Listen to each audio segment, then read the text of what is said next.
Whenever sales pop up online, I'll scroll through literally 70 pages of stuff searching for miniatures to convert, but still try to keep that pile of shame a molehill instead of a mountain. And I happened to find this box of Obscenes from the game Runewars that, with some modifications, would make a unique Daemon Prince of Nurgle. Plus there's 2 in the box, so if I completely botch the first one, I get a do-over. So the loincloth kilt gimmick doesn't really fit the aesthetic I'm going for, so I cut that away with a rotary tool and clippers.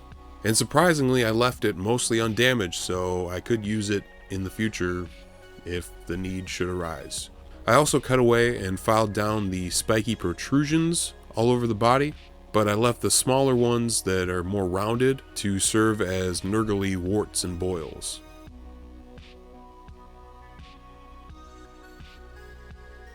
I thought the wings from a Wrath of Kings Arkazan Greatwing model, another deal, would look alright, and took the probably unnecessary step of using paint to mark on the back where I wanted the wings to sit.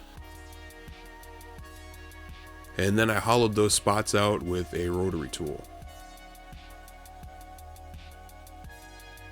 The wings didn't look like they could lift this big boy off the ground anyway, so I trimmed them down, and while they would be smaller, they'd also look a bit chunkier. I also clipped the blade portion from his weapon. Then I started sculpting the ends of the newly clipped wings. I thought I'd try mixing green stuff with milliput superfine white to see how well it would sculpt, and also to make my green stuff supply stretch a little bit further. The mix ended up acting more like milliput than green stuff, but was easier to see than the pure white milliput.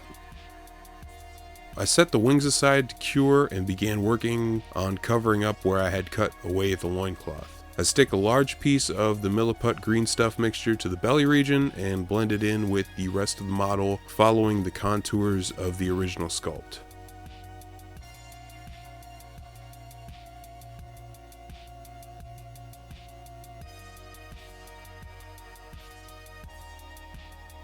And for the backside, I sculpted some cheeks. I also added some rolls up the back to help tie the front and back together. When the wings are fully cured, I set them in place with super glue and accelerant. Instead of trying to sculpt my own shoulder pad, I thought I would make a copy from this Thriller Bark looking guy from the Super Dungeon Stilt Town Zombies box. Any One Piece fans? No? Okay. To make a copy of that shoulder pad and also the belt buckle, I'm using oyumaru, which is a reusable thermoplastic that softens when heated. I use a cup of boiling water. While it's still pliable, you press it onto what you want to make a copy of, maybe in frame of the camera, maybe not. And once it cools and hardens, you can use your epoxy putty of choice to press into the mold. Also mostly out of frame. While those are put aside to cure, I sculpt in some more rolls to the back to help blend in the wings.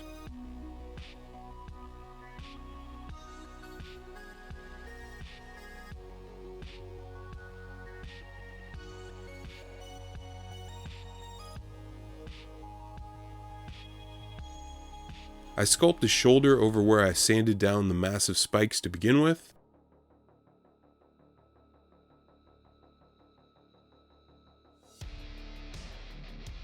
Once the green stuff shoulder pad cured, I glued that over the other shoulder.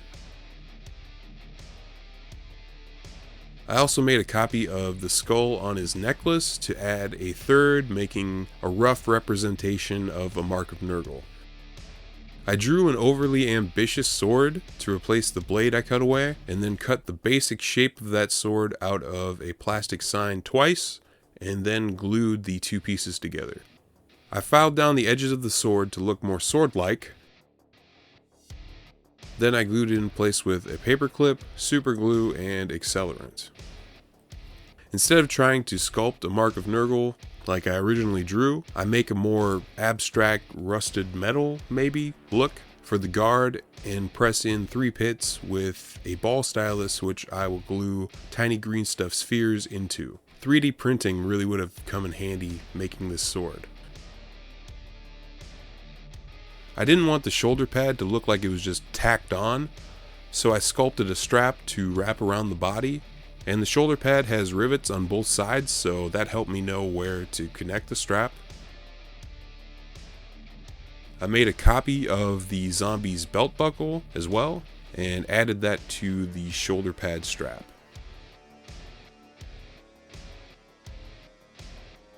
I took a second pass of green stuff to smooth everything over, and I also sculpted a wrist gauntlet to the empty hand. I've never used liquid green stuff before, but I thought I could use it to fill the gap between the two pieces of the plastic of the sword. And I definitely need to experiment with liquid green stuff more to get the hang of it. I ended up using water to thin it out and just cover the entire blade. The hope is that the sword will look a bit grimy and corroded when I do paint it. I made a base by tracing a dreadnought base onto a wooden coaster, and I didn't record making the base because it's just cork and sand glued on randomly.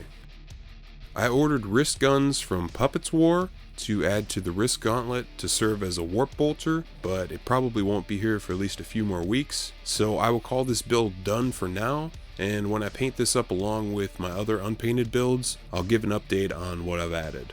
What do you think of this Daemon Prince conversion? Can he fly? I imagine if he gets a good running start, he can glide for a distance. Maybe he can jump kind of high. I don't know, maybe I'm overthinking it.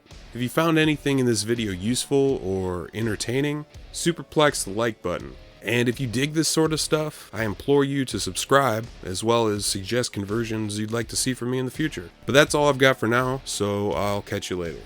Thanks for watching.